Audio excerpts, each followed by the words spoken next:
Shutter speed doesn't matter enough on an action cam to really have a use for an ND filter. Why does it matter? Well, here's some examples.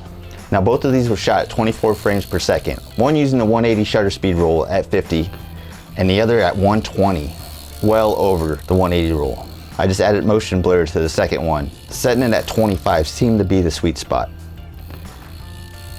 Slowing down 24 frames per second is a little choppy, but even with the slow chop, it's really still hard to see the difference between the two. It's not until I give it a full stop and pause on the frame that you could probably tell the difference in which is which. Now here's me doing a talking head at 48 frames per second with the shutter on auto, which it always goes above the 180 rule to stay stable.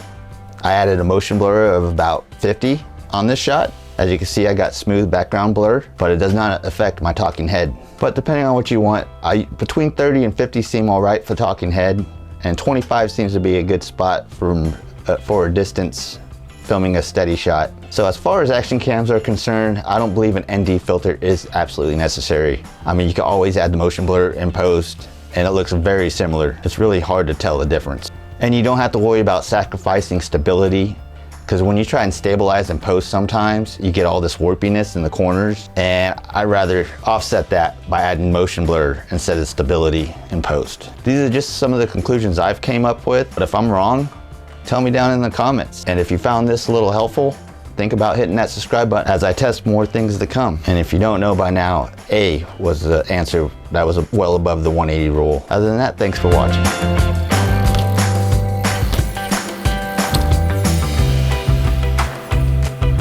That's why I enjoy filmmaking, because it's always solving problems and figuring things out, just like when I'm out riding or working my job in construction.